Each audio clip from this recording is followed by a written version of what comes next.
ആത്മാക്കൾ വ്യത്യസ്തമാണ്, രൂപമാണ്, ഭാവമാണ്, വിഭിന്നമാണ്. സ്വഹാബ വിഭിന്നമാണ്. സ്വഹാബ ഫമാ തഅറഫ മിൻഹാ യതലഫ. ആത്മാക്കളുടെ ലോകമാകുന്ന ഒന്നാം ഘട്ട ജീവിതത്തിൽ പരസ്പരം കണ്ടുമുട്ടിയവർ അവിടെ വെച്ചുകൊണ്ട് സംവദിച്ചതായ ആത്മാക്കൾ രണ്ടാം ഘട്ട ജീവിതമാകുന്ന ഈ ദുനിയാവിൽ വെച്ചുകൊണ്ട് കണ്ടുമുട്ടുകയും സംവദിക്കുകയും ചെയ്യുമെന്ന് ഹബീബായ റസൂലുള്ളാഹി.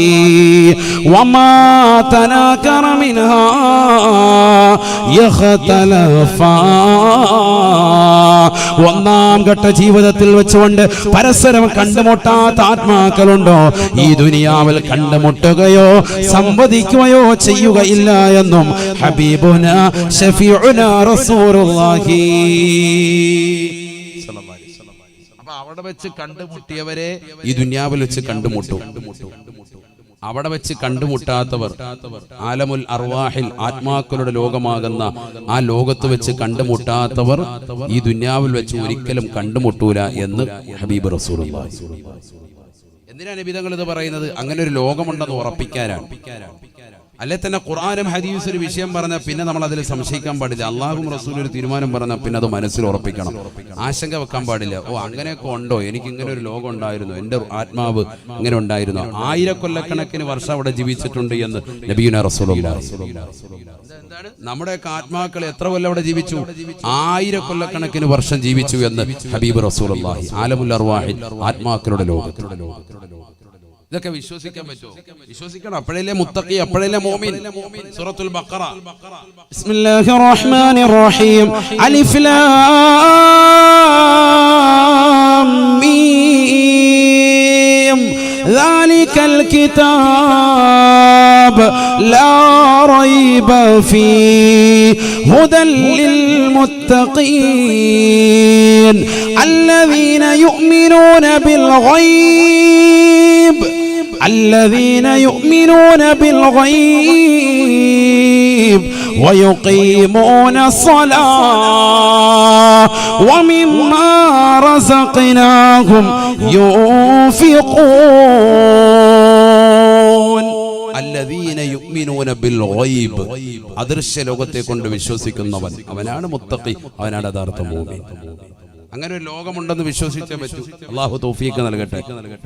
ഉറപ്പിച്ചില്ല ഒന്നാം ഘട്ട ജീവിതം ഉണ്ടെന്നുള്ളത് ഉറപ്പിച്ചോ? ഖുർആനും ഹദീസും പറഞ്ഞതാ. അതിനെ സംശയം വെക്കണ്ട. ഇനി അങ്ങനെ ഉണ്ടോ എന്ന് ആയത്തും ഹദീസും നീ നടക്കണ്ട. ഇതിലാരും അവിശ്വസിക്കൂല. എല്ലാ ബിദ്അത്തുകാരും എല്ലാം ഈ വിഷയത്തിൽ ഐക്യമാണ്. അള്ളാഹു നമ്മളെ ഐക്യപ്പെടുത്തുമാറാവട്ടെ. ഇവിടെ ശ്രദ്ധിക്കണേ, ഇനിയിപ്പം നമ്മൾ നിലകൊള്ളുന്ന ലോകം മനുഷ്യന്റെ ജീവിത ഘട്ടങ്ങളിൽ രണ്ടാമത്തെ ഘട്ടമാണിതെന്ന് സയ്യിദുനാ റസൂലുള്ളാഹി. ഇതേതാണ്? ഇത് ആലമുദ് ദുനിയ, ഇത് ഭൗതികമായ ലോകമാണ്, ഇത് ഇഹലോകമാണ്. ഇവിടെ നിന്റെ ആയുസ് റസൂലുള്ളാഹി നേരത്തെ പറഞ്ഞതാണ്. അഅ്മാറു ഉമ്മത്തി മാ ബൈന 60 വ 70. എന്റെ ഉമ്മത്തിന്റെ ആയുസ് 60ന്റെയും 70ന്റെയും ഇടയിലാണ്. സയ്യിദുനാ റസൂലുള്ളാഹി എന്റെ ഉമ്മത്തെന്ന് എടുത്തു പറഞ്ഞു. അതിൽ തന്നെ മനസ്സിലായി റസൂലുള്ളാഹിന്റെ ഉമ്മത്തല്ലാത്ത മിക്ക ഉമ്മത്തുകൾക്കും ആയുസ് വളരെ ദൈർഘ്യതയുണ്ടായിരുന്നു. 4000 വർഷം 3000 വർഷമൊക്കെ ജീവിച്ചു തീർത്ത ആളുകൾ ഈ ലോകത്ത് കഴിഞ്ഞു പോയിട്ടുണ്ട്. എന്റെ ഉമ്മത്തിന്റെ ആയുസ് 60ന്റെയും 70ന്റെയും ഇടയിലാണ്. സയ്യിദുനാ റസൂലുള്ളാഹി സ്വല്ലല്ലാഹു അലൈഹി വസല്ലം. അവ കുറഞ്ഞ ആയുസേ നമുക്ക് ഈ ലോകത്തുള്ളൂ എന്ന് നമുക്ക് മനസ്സിലാക്കാം. വളരെ ചുരുങ്ങിയ ആയുസേ ഉള്ളൂ. അത് കഴിഞ്ഞാൽ പിന്നെ തീരെയാണ് ഈ ലോകത്ത് നിന്ന് യാത്ര പോവാൻ. മരണത്തോടുകൂടി പിന്നെ നമ്മൾ എത്തുന്നത് മൂന്നാം ഘട്ട ജീവിതമാണ്. ആലമുൽ ബർസഖാണത്. ഖബർ എന്ന് പറയുന്ന ഭയാനകമായ ജീവിതമാണ്. രണ്ടാം ഘട്ട ജീവിതത്തിന്റെയും നാലാം ഘട്ട ജീവിതത്തിന്റെയും ഇടയിലുള്ള ഒരു മറയുടെ ലോകം, അതാണ് ഖബർ. ബർസഖ് മറയുടെ ലോകമാണ്. എന്താണ് അതിനുള്ളിൽ നടക്കുന്നത്? അതൊരു ലോകമായിട്ടാണ് റസൂലുള്ളാഹി പരിചയപ്പെടുത്തിയത്. എന്തുകൊണ്ട്? ആദം നബി അലൈഹിസ്സലാം മുതൽ ഖബറിൽ കിടക്കുന്ന എത്ര ആളുകളാണ് വർഷങ്ങളായി ഖബറിൽ കിടക്കാൻ. നാലാമത്തെ ഒരു ഘട്ടത്തിന് വേണ്ടി അവർ വെയിറ്റ് ചെയ്തിരിക്കാൻ കാത്തിരിക്കുക. ഈ ലോകത്തുള്ള എല്ലാ സൃഷ്ടികളും മരിച്ചതിന് ശേഷമേ നാലാമത്തെ ഘട്ടം ഉണ്ടാവുകയുള്ളൂ. സൂറന്ന കാഹളത്തിൽ ഇസ്രാഫീൽ അലൈഹിസ്സലാമിന്റെ മൂന്നാമത്തെ ഊത്ത് വരുമ്പോഴാണ് നാലാമത്തെ ഘട്ടത്തിലേക്കുള്ള കടന്നുപോക്ക്.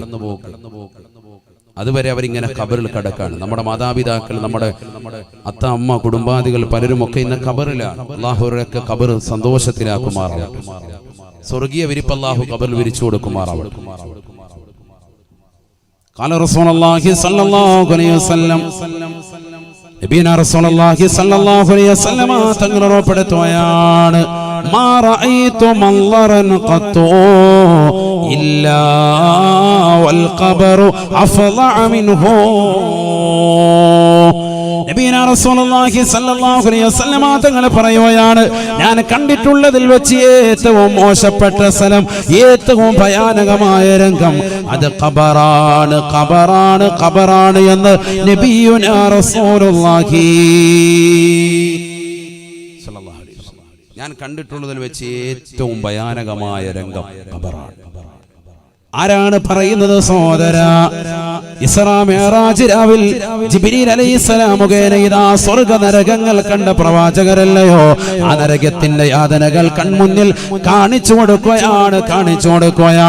അല്ലാഹു സുബ്ഹാനഹു വ തആല സംഭവ വികാസങ്ങൾ ജിബ്രീൽ എന്ന മലക്ക് മുഖേന വ്യക്തമായി നേർക്കാഴ്ചയായി പ്രവാചകന് നൽകുകയാണ് റസൂലുള്ളാഹി. എന്നിട്ടും പറയുകയാണ്, ഞാൻ കണ്ടിട്ടുള്ളതിൽ വെച്ച് ഏറ്റവും മോശപ്പെട്ട സ്ഥലം അത് ഖബറാണ്, ഖബറാണ് സാബ. അതുകൊണ്ടല്ലേ ഉസ്മാൻ ഇബ്നു അഫ്ഫാൻ റളിയല്ലാഹു അൻഹു ഖബർ കാണുമ്പോൾ കരയുകയാണ്, ഖബർ എന്ന് കേൾക്കുമ്പോൾ വിലപിക്കുകയാണ്. നമുക്കിന്ന് കരച്ചിലുണ്ടോ? മാതാപിതാക്കൾ മരണപ്പെട്ട് കിടക്കുമ്പോൾ പോലും സെൽഫി എടുക്കുന്ന യുഗത്തിലേക്ക് സമൂഹം മാറിപ്പോയില്ലയോ? അവരുടെ ഫോട്ടോ എടുത്തുകൊണ്ട് വാട്സാപ്പിലും ഫേസ്ബുക്കിലും പ്രചരിപ്പിക്കുന്നതിനപ്പുറം ഖബറടക്കിക്കൊണ്ടിരിക്കുന്ന സീനുകൾ പോലും യൂട്യൂബിൽ ലൈവ് ചെയ്യുന്ന തരത്തിലേക്ക് ഇന്നത്തെ മുസ്ലിം സഹോദരങ്ങൾ മാറിപ്പോയില്ലയോ? ഹബീബായ റസൂലുള്ളാഹി സ്വല്ലല്ലാഹു അലൈഹി വസല്ലം തങ്ങൾ പറയുകയാണ്, ഖബർ ഭയങ്കരമാണ്, ഭീകരമാണ്. ഉസ്മാൻ ഇബ്നു അഫ്ഫാൻ റളിയല്ലാഹു അൻഹു അത് കേട്ടുകൊണ്ട് പൊട്ടിക്കരയുകയാണ്. വയുബ്കീക യാ ഉസ്മാൻ, ഉസ്മാനേ എന്താണ് ഇത്രത്തോളം കരയാൻ മാത്രം? ഖബർ എന്ന് കേൾക്കുമ്പോൾ വിലപിക്കുന്നത് എന്താണ്? ഖബർ കാണുമ്പോൾ ഇത്രത്തോളം പൊട്ടിക്കരയുന്നത് എന്താണ്? ഉസ്മാൻ ഇബ്നു അഫ്ഫാൻ റളിയല്ലാഹു അൻഹു പറയുകയാണ്, ലൗ കുന്തു ഫിൽ മഹ്ശരി കുന്തു മഅന്നാസ്. എന്നെ കൊണ്ടുപോയി വിചാരണയ്ക്ക് വേണ്ടി കത്തിച്ചിരിക്കുന്ന സൂര്യനെ തലയ്ക്ക് മീതെ നിർത്തി കത്തിയാളുന്ന നരകത്തെ മുന്നിൽ നിർത്തിക്കൊണ്ട് വിചാരണയ്ക്ക് വേണ്ടി നിർത്തിയാലും കുന്തു മഅന്നാസ്, അവിടെ ഞാൻ ജനങ്ങളോടൊപ്പമാണ്. ഈ ദുനിയാവിൽ നമസ്കരിച്ചവരുണ്ട്, ഈ ദുനിയാവിൽ സക്കാത്ത് കൊടുത്തവരുണ്ട്, ഈ ദുനിയാവിൽ നോമ്പ് നോറ്റവരുണ്ട്, ഈ ദുനിയാവിൽ ഹജ്ജ് ചെയ്തവരുണ്ട്, ഈ ദുനിയാവിൽ ഉംറ നിർവഹിച്ചവരുണ്ട്, ഈ ദുനിയാവിൽ പാവങ്ങളുടെ കണ്ണീരപ്പിയവരുണ്ട്, ഈ ദുനിയാവിൽ നിരാലംബര കവലംബമായവരുണ്ട്, ഈ ദുനിയാവിൽ നാട്ടിലുള്ളതാകുന്ന പാവപ്പെട്ട സഹോദര സഹോദരിമാരെ ഒരുമിച്ച് കൂട്ടിക്കൊണ്ട് കോടിക്കണക്കിന് സലാത്തിന് നേതൃത്വം കൊടുത്ത അജ്വയുടെ പ്രവർത്തകരുണ്ട്, ഈ ദുനിയാവിൽ പാവങ്ങളുടെ കണ്ണീരപ്പിയ ആളുകളുണ്ട്, നിരാലംബര കവലംബമായ ആളുകളുണ്ട്, നിരാശ്രയർക്ക് ആശ്രയത്വം കൊടുത്ത ആളുകളുണ്ട്. ഈ ദുനിയാവിൽ എത്രത്തോളം നന്മകൾ ചെയ്യാൻ പറ്റുമോ ആ നന്മകൾ മുഴുവനും സാംശീകരിച്ചതായ ആളുകളെയെല്ലാം കൊണ്ടുവരുന്ന സ്ഥലമല്ലയോ മഹ്ശറ? അവിടെ നന്മ ചെയ്തവരുമുണ്ട്, അവിടെ തിന്മ ചെയ്തവരുമുണ്ട്. മഹ്ശറയിൽ ഞാൻ ഒറ്റക്കല്ല കുന്തു മഅന്നാസ്. വിചാരണ ഞാൻ നേരിടേണ്ടി വരിക, എന്റെ കൂടെ ആളുകളുണ്ട്. വൈദാ കുന്തു ഫിന്നാർ. മൂന്നാം ഖലീഫയായ ഹബീബായ റസൂലുള്ളാഹി സ്വല്ലല്ലാഹു അലൈഹി വസല്ലം തങ്ങളുടെ രണ്ട് മക്കളെ വിവാഹം ചെയ്തതായ ദിന്നൂറൈനായ ഉസ്മാൻ ഇബ്നു അഫ്ഫാൻ റളിയല്ലാഹു അൻഹു പറയുകയാണ്, എനിക്ക് ഖബർ കേൾക്കുമ്പോൾ കരച്ചിൽ വരാനുള്ള കാരണം നരകത്തിലേക്ക് അല്ലാഹു എന്നെ വലിച്ചെറിഞ്ഞാലും കുന്തു മഅന്നാസ്, അവിടെയും എൻ്റെ കൂടെ ആളുകളുണ്ട്. ഈ ദുനിയാവിൽ കള്ളു കുടിച്ചവരുണ്ട്, ഈ ദുനിയാവിൽ വിചരിച്ചവരുണ്ട്, ഈ ദുനിയാവിൽ കഞ്ചാവിനടിമപ്പെട്ട ചെറുപ്പക്കാരുണ്ട്, ലഹരിക്കടിമപ്പെട്ട സഹോദരിമാരുണ്ട്, മാതാപിതാക്കൾ മറന്നുകൊണ്ട് കാമുകന്റെ ബൈക്കിന്റെ പിന്നാമ്പുറത്ത് കറങ്ങി നടക്കുന്ന സഹോദരിമാരുണ്ട്, യുവതികളുണ്ട്, 40-കാരികളാകുന്ന സഹോദരിമാര് സ്വന്തം മക്കളെ മറന്നുകൊണ്ട് അന്യരാക്കപ്പെട്ട ചെറുപ്പക്കാരുമായി ഒളിച്ചോടിപ്പോകുന്നതായ സഹോദരിമാരുണ്ട്. സ്വന്തം ഭാര്യയുടെ സൗന്ദര്യം ചുക്കിച്ചൊളിയുമ്പോ ആ ഭാര്യ മറന്നുകൊണ്ട് മറ്റൊരു പെണ്ണുമായി ചങ്ങാത്തം പുൽകിക്കൊണ്ട് അവളുമായി ശരീരം ഇഴുകിച്ചേരുന്നതായ ഒരു മടിയില്ലാത്ത ഉളുപ്പില്ലാത്ത നാണമില്ലാത്ത ചെറുപ്പക്കാര് കടന്നു വരുന്ന സ്ഥലമാണ് നരകമെന്ന് പറയുന്നത്, കത്തിച്ചൊലിക്കുന്ന നരകമെന്ന് പറയുന്നത്. അതുകൊണ്ട് ആ നരകത്തിൽ ഒറ്റക്കല്ല, ഖുർആനിൽ തന്നെ അല്ലാഹു പറഞ്ഞില്ലയോ, ലഅംല അന്ന ജഹന്നമ മിനൽ ജിന്നതി വന്നാസി അജ്മഈൻ, ലോകത്തുള്ളതാകുന്ന മനുഷ്യജിന്ന് വർഗത്തെ കൊണ്ട് ഞാൻ നരകം നിറയ്ക്കുന്നതാണ്, തീർച്ചയായും നിറയ്ക്കുന്നതാണ്, തീർച്ചയായും നിറയ്ക്കുന്നതാണ് എന്ന് അല്ലാഹു ഓർമ്മപ്പെടുത്തിയതാണ്, അല്ലാഹു പറഞ്ഞതാണ്. അതുകൊണ്ട് ഈ പാവപ്പെട്ട ഉസ്മാനിനെ അല്ലാഹുവിന്റെ അലങ്കരീയമായ വിധി പ്രകാരം കത്തിച്ചൊലിക്കുന്ന നരകത്തിലേക്ക് എറിയപ്പെട്ടാലും കുന്തുമ അന്നാസ്, അവിടെയും എൻ്റെ കൂടെ ആളുകളുണ്ട്.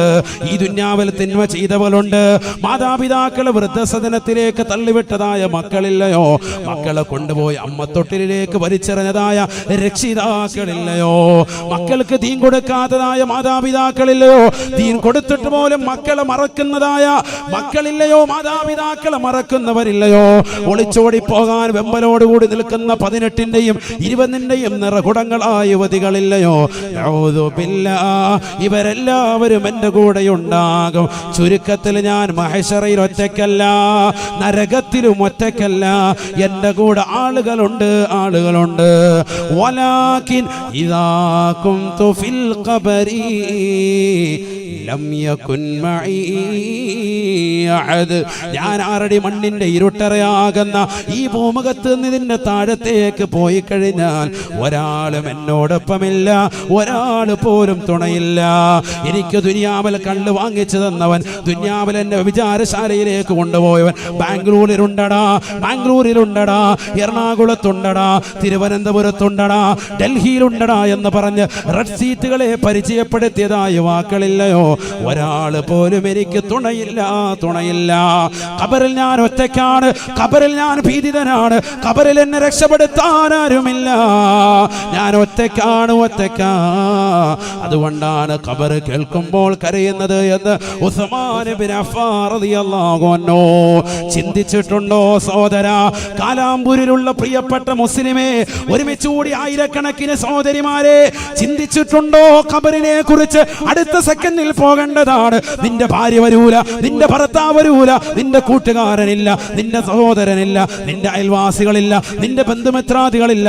നീ ചൊല്ലിയതായ സ്വലാത്തല്ലാതെ, നീ നമസ്കരിച്ച നമസ്കാരമല്ലാതെ, നീ ചൊല്ലിത്തീർത്തിയതാകുന്ന ദിക്റുകളല്ലാതെ, നീ പാവങ്ങളുടെ കണ്ണീരപ്പിയതല്ലാതെ, നീ നിരാലംബര കവലംബമായതല്ലാതെ, നിരാശ്രയർക്ക് ആശ്രയത്വം കൊടുത്തതല്ലാതെ, പട്ടിണി പാവങ്ങളുടെ കണ്ണീരപ്പിയതല്ലാതെ, വിധവകൾ കത്താടിയായി വർത്തിച്ചതല്ലാതെ, നിന്റെ ജീവിതത്തിൽ അജ്വാ പ്രവർത്തകരോടൊപ്പം നെഞ്ചൂക്കോട് ചേർന്നുകൊണ്ട് നീ ചൊല്ലിയതാകുന്ന സലാത്തുകളില്ലയോ, 313 വെച്ച് ചൊല്ലിക്കൊണ്ട് നീ ചൊല്ലി ബുക്കിലേക്ക് രേഖപ്പെടുത്തിയതായ നിന്റെ ലക്ഷക്കണക്കിന് സലാത്തില്ലയോ, അതല്ലാതെ ഒന്നും നിനക്ക് ഖബറിൽ തുണയില്ല, തുണയില്ല.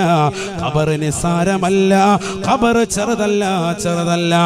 അതുകൊണ്ടാണ് ഉസ്മാൻ ഇബ്നു അഫ്ഫാൻ റളിയല്ലാഹു അൻഹു തന്റെ ജീവിത കാലഘട്ടത്തിൽ ഏത് മനുഷ്യനെ മരിച്ചു കഴിഞ്ഞാലും അവനെ കുളിപ്പിക്കുകയാണ്, കഫൻ ചെയ്യുകയാണ്, കൊണ്ടുപോയി ഖബറിലേക്ക് വെച്ചിട്ട് ഖബറിന്റെ സമീപത്ത് നിന്നുകൊണ്ട് ലോകം മുഴുവൻ കേൾക്കേ ബഹുമാനപ്പെട്ടവർ ഉറക്കെ പാടുകയാണ്, ഫൈൻ തൻജു മിൻഹാ തൻജു മിൻ ദീ അളീമതി വഇല്ലാ ഫഇന്നി ലാ യഖാലുക നാജിയാ. അല്ലയോ ഖബറിൽ ഏകാന്തനായി ജീവിക്കുന്ന സഹോദര, ഏകാന്തനായി കിടക്കുന്ന സഹോദരി, ഇന്നലെ വരെ ഭർത്താവിനോടൊപ്പം ചുംബം കൊടുത്തുകൊണ്ട് കടന്നതായ സഹോദരി അല്ലയോ, ഇന്നലെ വരെ ഭാര്യയോടൊപ്പം ഒട്ടിക്കിടന്നതായ ചെറുപ്പക്കാരനല്ലയോ, ഇന്നിതാ ഖബറിൽ വന്ന് കിടക്കുകയാണ്, പുഴുക്കളാണ്, മണ്ണാണ്, നിന്നെ ഇതാ തിന്നാൻ പോകുന്നത്. 3 ദിവസങ്ങൾക്ക് ശേഷം നിന്റെ ജീവിതം വല്ലാത്തതാണ്. ഇന്ന് മുതൽ നീ പ്രയാസമാണ്, ഇന്ന് മുതൽ നീ പ്രയാസമാണ്. ഫൈൻ തൻജു മിൻഹാ തൻജു മിൻ ദീ അളീമതി, ഈ ഖബറിന്റെ ഇടുക്കത്തിൽ നിന്ന്, ഇതിന്റെ ഞെരുക്കത്തിൽ നിന്ന്, ഇതിന്റെ അദാബിൽ നിന്ന്, ഇതിന്റെ മുങ്കർ നക്കീറിന്റെ ചോദ്യോത്തരങ്ങളിൽ നിന്ന് റഹ്മാൻ എന്ന മലക്ക് വന്നുകൊണ്ട് നന്മ തിന്മകൾ രേഖപ്പെടുത്താൻ പറയുമ്പോൾ കഫംപുടയിലേക്ക് ഉമനീര് വിരൽ മുക്കിക്കൊണ്ട് നീ നന്മകളാണ് രേഖപ്പെടുത്തിയതെങ്കിൽ, നിന്റെ നമസ്കാരം എഴുതിയിട്ടുണ്ട് എങ്കിൽ, നിന്റെ നോമ്പ് എഴുതിയിട്ടുണ്ട് എങ്കിൽ, നിന്റെ സലാത്തുകൾ എഴുതിയിട്ടുണ്ട് എങ്കിൽ, നിന്റെ ദിക്റുകൾ എഴുതിയിട്ടുണ്ട് എങ്കിൽ, നീ ജീവിതത്തിൽ കൊടുത്തു വീട്ടിയ സ്വതക്കകൾ, നീ കൊടുത്തു വീട്ടിയ സകാത്തുകൾ, നീ ചെയ്തു വീട്ടിയ ഹജ്ജുകൾ, നീ കൊടുത്തു വീട്ടിയതാകുന്ന സർവ്വ സ്വതക്കകൾ എല്ലാം നിന്റെ കഫൻ തുണിയിലേക്ക് ഉമനീര് വിരൽ മുക്കിക്കൊണ്ട് നീ രേഖപ്പെടുത്തിയതെങ്കിൽ ഈ ഖബറിന്റെ ബുദ്ധിമുട്ടിൽ നിന്ന്, അതിന്റെ ഭയാനകൽ നിന്ന്, ഇനി അങ്ങോട്ടുള്ളതാകുന്ന ജീവിതത്തിൽ നിന്ന് നീ രക്ഷപ്പെട്ടവനാണ്.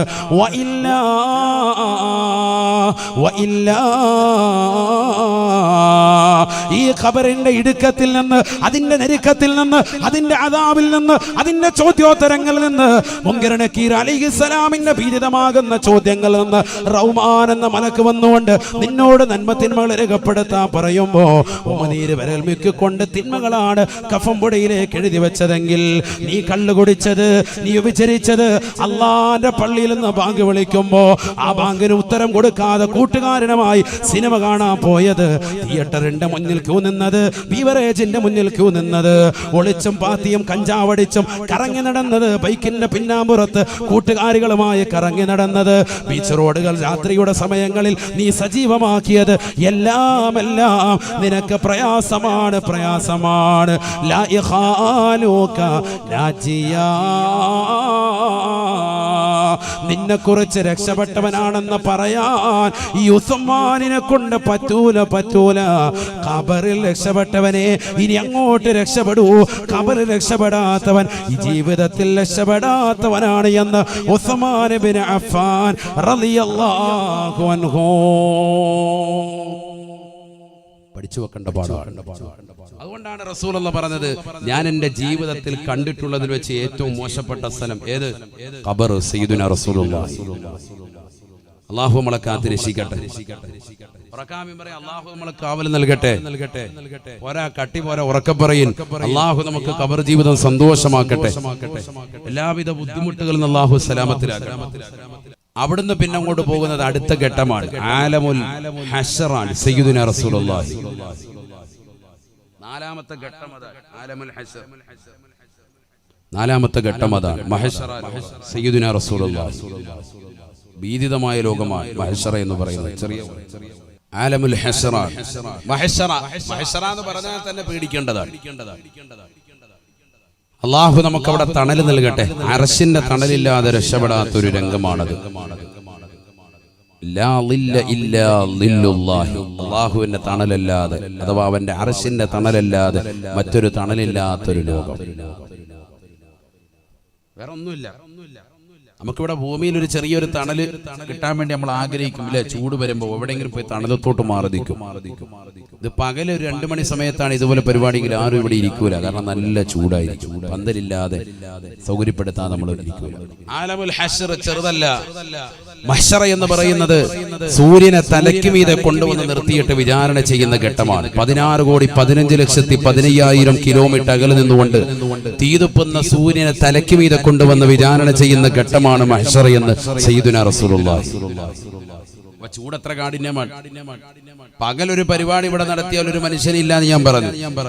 എന്നാൽ ഈ സൂര്യനെ തലയ്ക്ക് മീതെ കൊണ്ടുവന്ന് നിർത്തിയിട്ട് ചുട്ടുപഴുത്ത മണലാരുണ്യത്തിൽ കൊണ്ടുവന്ന് നിർത്തുകയാണ്. സുബ്ഹാനല്ലാഹ്. ചെറിയ രംഗമല്ല. മാത്രമല്ല, കത്തിച്ചൊലിക്കുന്ന സൂര്യനെ മുന്നിൽ കൊണ്ടുവന്ന് വിചാരണ നടത്തുന്ന സമയമാണ് മഹ്ശറ എന്ന് ഹബീബായ റസൂലുള്ളാഹി. നരകത്തെ മുന്നിൽ കൊണ്ടുവന്ന് വിചാരണ നടത്തും. നരകത്തെ മുന്നിൽ കൊണ്ടുവരും, എന്നിട്ട് വിചാരണ തുടങ്ങുള്ളൂ. മഹ്ശറയുടെ തുടക്കം തന്നെ നരകത്തെ മുന്നിൽ കൊണ്ടുവന്നിട്ടേ വിചാരണ തുടങ്ങുള്ളൂ. നഊദു ബില്ലാഹ്. പഠിച്ചു വെക്കേണ്ടതായ വചനങ്ങളാണ്. ഹബീബായ റസൂലുള്ളാഹി സ്വല്ലല്ലാഹു അലൈഹി വസല്ലമ തങ്ങൾ ഓർമ്മപ്പെടുത്തുകയാണ്, ഈ നരകത്തിന്റെ സൃഷ്ടിപ്പ് തന്നെ ചെറുതല്ലല്ലോ. ഹബീബുനാ റസൂലുള്ളാഹി സ്വല്ലല്ലാഹു അലൈഹി വസല്ലമ തങ്ങൾ പറഞ്ഞു, ഊഖിദന്നാറു അൽഫസനാ ഹത്താ ഹമറത് ثم ഊഖിദ അൽഫസനാ. حتى بيضت ثم أوقد 1000 سنة حتى اسودت وهي سوداء مظلمة. നബിയുനാ റസൂലുള്ളാഹി സ്വല്ലല്ലാഹു അലൈഹി വസല്ലമ തങ്ങൾ പറയുകയാണ്, സഹാബ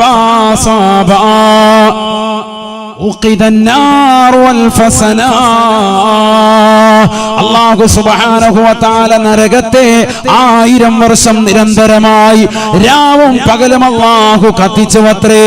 ഹത്താ ഹമറത്ത്, നരകത്തിന്റെ നിറം വല്ലാതെ ചുവന്നു പോയി സഹാബ, ചുവന്നു പോയി സഹാബ. നരകത്തെ കുറിച്ച് റസൂലുള്ളാഹി പറയുകയാണ്, നരകത്തിന്റെ സൃഷ്ടിപ്പ് അല്ലാഹു സമൂഹത്തിന് ഓർമ്മപ്പെടുത്തുകയാണ്. ഉത്ബുദ്ധതയിലേക്ക്, കള്ളിനും കഞ്ചാവിനും അടിമപ്പെട്ട സമൂഹത്തിന് ഉത്ബുദ്ധതയിലേക്ക് റസൂലുള്ളാഹി കൊണ്ടുവരുകയാണ്. ഈ ദുനിയാവിൽ അടിച്ചു പൊളിച്ച് രസിച്ച് രമിച്ച് നീ കഴിയരുത്. നിനക്കൊരു ലോകം വരാനുണ്ട്, അത് ഖബറാണ്. അത് കഴിഞ്ഞൊരു ലോകം വരാനുണ്ട്, അത് മഹ്ശറയാണ്. കത്തിച്ചൊലിക്കുന്ന സൂര്യനെ തലയ്ക്ക് മീതെ കൊണ്ടുവന്ന് നിർത്തുന്ന ലോകമാണ്. കത്തിയാളുന്ന നരകത്തെ മുന്നിൽ കൊണ്ടുവന്ന് വിചാരണ നടത്തുന്ന ലോകമാണ്. ആ നരകത്തെ കുറിച്ച് റസൂലുള്ളാഹി വാചാലനാവുകയാണ്. പഠിച്ചു വെക്കണേ, കാലാമ്പൂർ ഒരുമിച്ച് കൂടിയ വാറ്റുടിയിലുള്ള പ്രിയപ്പെട്ട സഹോദരിമാരെ, പഠിച്ചു വെക്കണേ ചെറുപ്പക്കാരാ. അല്ലാഹുവിന്റെ റസൂൽ പറയുകയാണ്,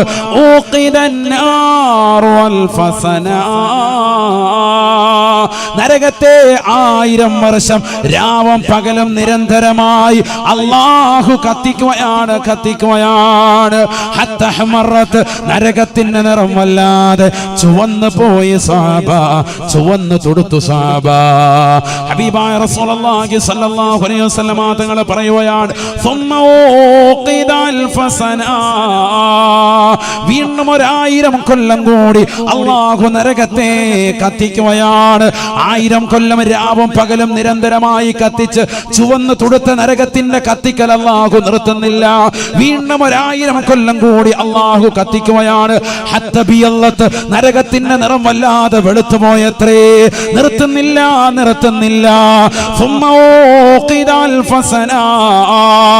അല്ലാഹുവിന്റെ റസൂൽ പറയുകയാണ്, സഹാബ വല്ലാത്ത രംഗമാണ് സഹാബ, വല്ലാത്ത ഭീതിതമാണ് സഹാബ.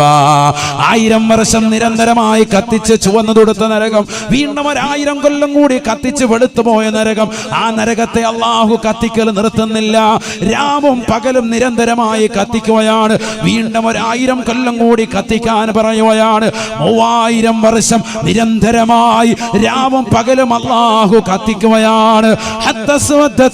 അല്ലാഹുവിന്റെ റസൂൽ പറയുകയാണ്, അത് കറുത്തുപോയി സഹാബ, കറുത്തുപോയി സഹാബ. വഹിയ സൗദാഉൻ മുളിമാ, വല്ലാതെ കറുകറുത്തതായ ഇരുൾമുറ്റിയതായ നരകമായി മാറിയിരിക്കുകയാണ്. ആര് കണ്ടാലും പേടിക്കുന്ന കോലമാണ്, ആര് കണ്ടാലും ഭയക്കുന്ന കോലമാണ്. അതുകൊണ്ടല്ലേ റസൂലുള്ളാഹി സ്വല്ലല്ലാഹു അലൈഹി വസല്ലമ തങ്ങൾ പറയുന്നത്, ആ നരകത്തെ തൊട്ട് നീ കാവൽ തേടണേ. ജുമുഅ ദിവസം പള്ളിയിലേക്ക് പോകുന്ന സഹോദരാ, ആ പള്ളിയുടെ മിമ്പറിൽ നിന്ന് കേൾക്കുന്നില്ലയോ 3 പ്രാവശ്യം ഖതീബ് ഉസ്താദ് ആവർത്തിച്ച് ചോദിക്കുന്നത് ഒരേ ഒരു കാവൽ തേട്ടം മാത്രമാണ്. അല്ലാഹുമ്മ അജ്റനാ മിനന്നാർ, അല്ലാഹുവേ പടച്ച റബ്ബേ നരകത്തെ തൊട്ട് കാക്കണേ അല്ലാ, നരകത്തെ തൊട്ട് കാക്കണേ അല്ലാ, നരകത്തെ തൊട്ട് കാക്കണേ അല്ലാ.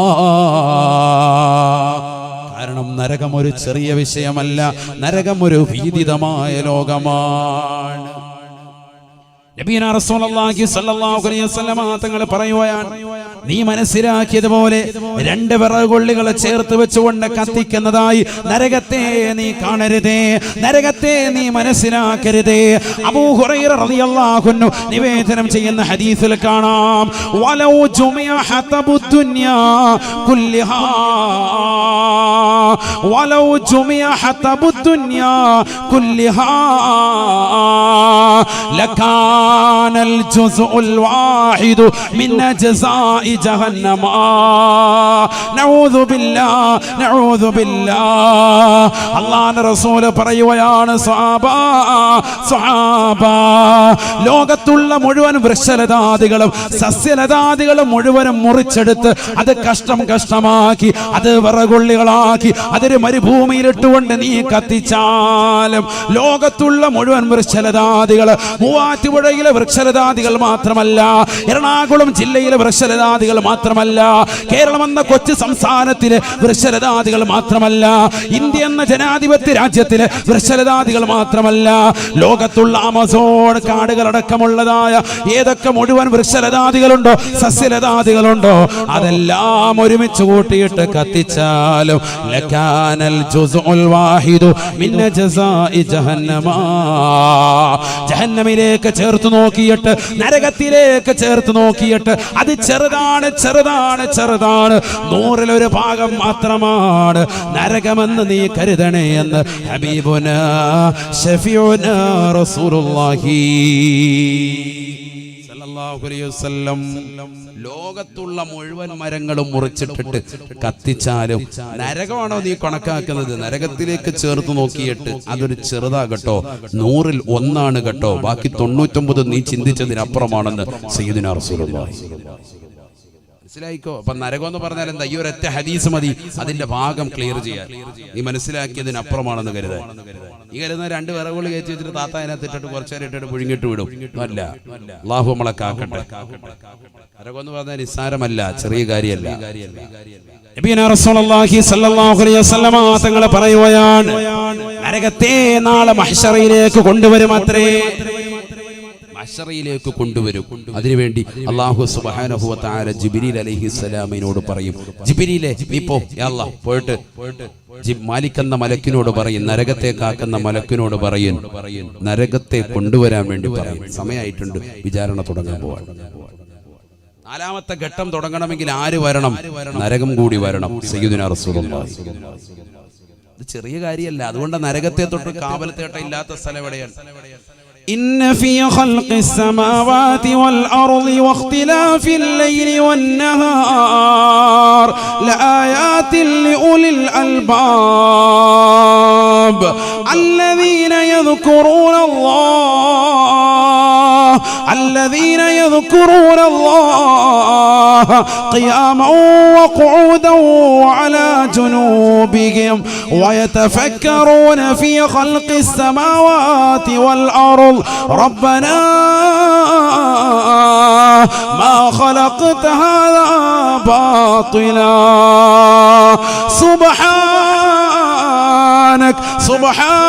سبحانك فقنا عذاب النار.